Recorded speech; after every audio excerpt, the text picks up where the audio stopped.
The new Detective Conan dub is out, and boy do we have a lot to talk about.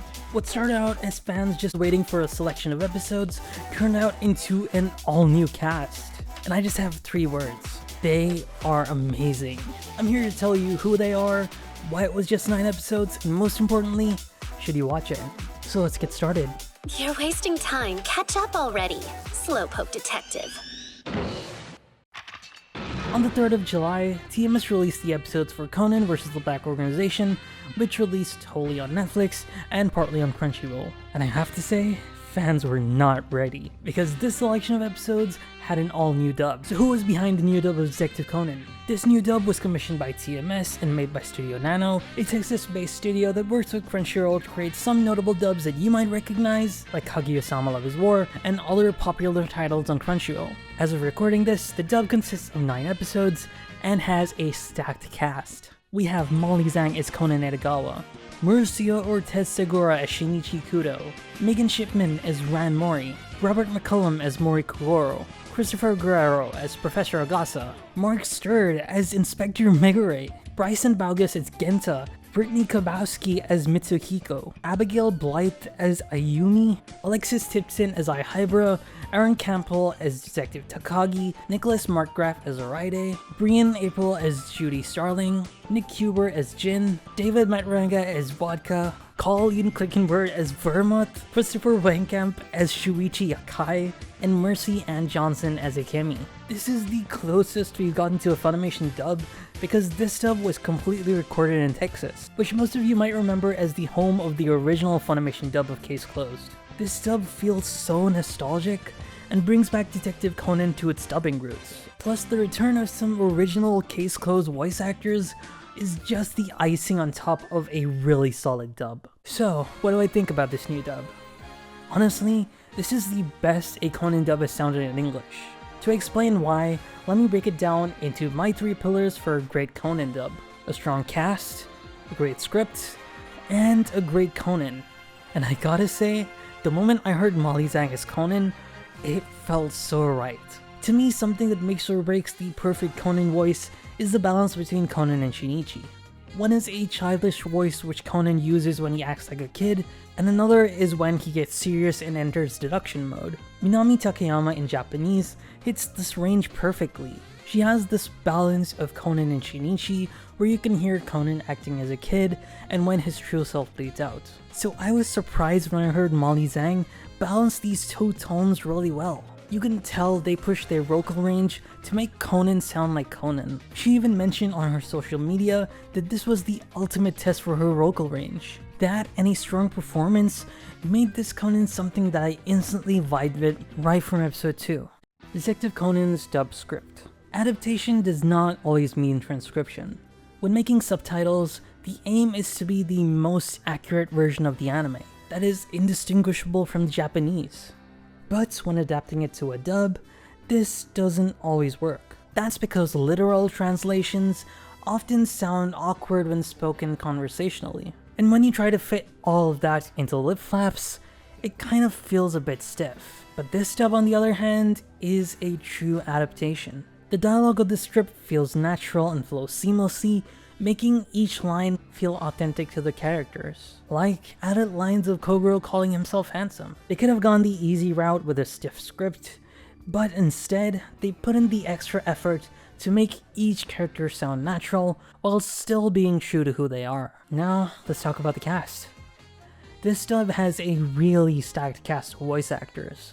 We've already covered Conan, so let's blitz through this with some of our favorite voices in this dub. Mauricio Ortiz Segura is a really good Shinichi Kudo. You can tell that his take on Shinichi is a bit different from our previous versions, but still feels pretty close to the Japanese. Robert McCullum brings the raspy voice of Kogoro back and is instantly recognizable as the one and only sleeping detective. There is no way you can miss his performance. Christopher Guerrero brings Dr. Agasa back to his roots with a European voice like the Funimation dub.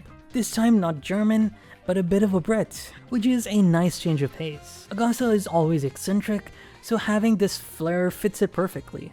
I've heard Megan Shipman in other roles as Sasha in Attack on Titan, so it was a welcome addition to hear her in this new dub. She really shines as Ran. The standout scene for me is when she confesses to Conan that she's thinking about Shinichi. That was really good. Mark stirred. Man.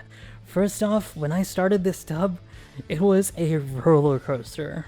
No pun intended. Because this anime opens up with Inspector Maguire, or it's actually Mega right now, who I did not expect to be voiced by none other than Mark himself. Say what? Hearing him in this role from the Funimation dub felt so nostalgic. You wouldn't believe how happy I was. Whenever he opened his mouth, I had such a big grin on my face. While we're still in the Funimation cast, Colleen Clickenberg is back in this dub. She plays a really important character who is Vermouth.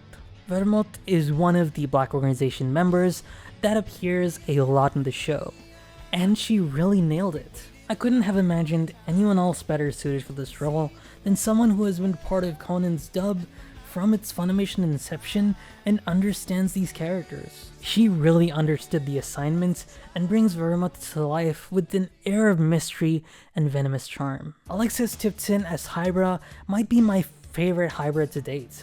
If you watch Hybra's confrontation with Conan for the first time, it is just chills, and you'll immediately fall in love with this dub. The execution of the scene is everything I hoped it would be, and I am so glad Alexis Tipton is Hybra. Brian April's version of Judy Starling, I'm not kidding, feels like it jumps straight out of the Japanese into English. Everything from the voice to the way Judy acts is flawless. The first time I heard her talk in the Mysterious Passenger case, I was shocked at how good it was and how it went blow for blow with the Japanese. And last but not least, Nick Huber as Jin. He eats every scene he's in. The way he delivers those lines, just bold and chilling, sells me on him being a menacing and maybe a bit sassy Jin. He is almost in every single episode, and I already want him in more. Also, Macy S. Johnson as Akemi is amazing. Her performance in Akemi's final scene will always play in my head. It was just really good. And also Christopher Wekamp as Akai, I wish I could get more of him. It was just so short, but the crumbs that we got of Akai already leave me wanting more. I really wish I could go through the entire cast and break down all of these characters' voices, but then this video would be an hour long. You know, you should check out our podcast, the One Truth Prevails podcast. I'm sure we'll talk a lot more about this stuff in detail. So, what is up with this episode selection, and why was it just 9 episodes? This is in fact not a random selection of episodes because this is a selection of Black Organization episodes starting from where Funimation left off. And to explain the episode count, this dub consists of 9 episodes.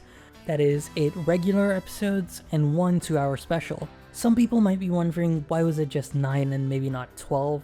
Well, that's because during dubbing, when a studio is commissioned or when an anime is produced, it is commonly split into 24-minute segments. So while on paper this is a 9-episode dub, it is more like 12 episodes in terms of work, which is pretty much the same size as a normal seasonal anime. So, will there be more episodes like this? Honestly, it depends how well this dub performs. We've heard from the voice actors themselves that this dub can only continue with the support of Detective Conan fans streaming it and getting as many people as possible to watch it.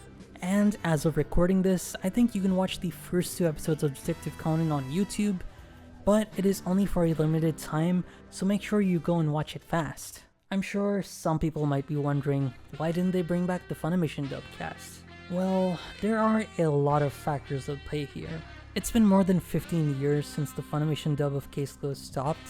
Since then, Alison Victron, the voice of Conan, has retired from dubbing, and Jerry Jewell, who is the voice of Jumi Kudo, has transitioned into a more behind-the-scenes role, like an AD art director of anime such as No Longer Allowed Another World, and The Daily Life of the Immortal King, and a lot more.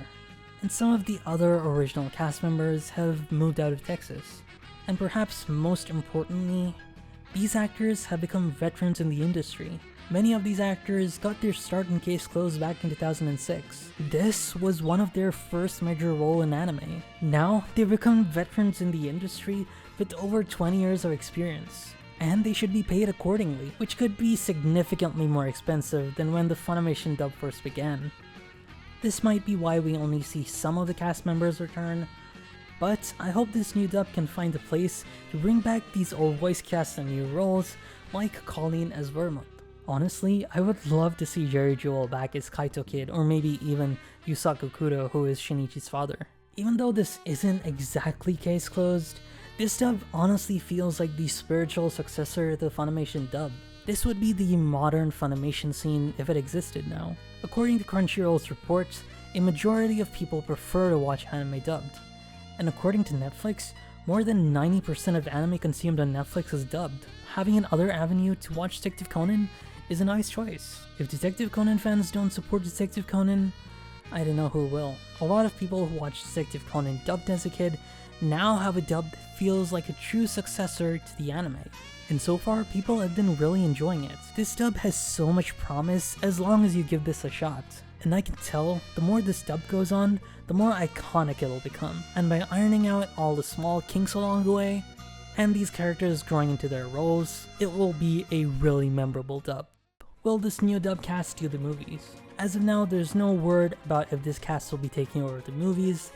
I think that this cast might stay for just the episodes, while the Bangzoom cast takes on the movies. Because as of writing this, TMS has released the first trailer for the Detective Conan Cinema Saturday campaign, which starts on July 12th and runs all the way through January, premiering a new movie every Saturday. This has a trailer for the Bangzoom dub of the Detective Conan movie, Darkest Nightmare. Honestly, I wouldn't complain if this dub takes over the movies. They are doing a bang-up job, and I'm sure they can kick out all the 27 movies if given the chance. This is the start of a lot of Detective Conan content, so I hope you guys are locked in. Anyways, let me know what your thoughts about this dub in the comments down below. I'll see you guys in the comments.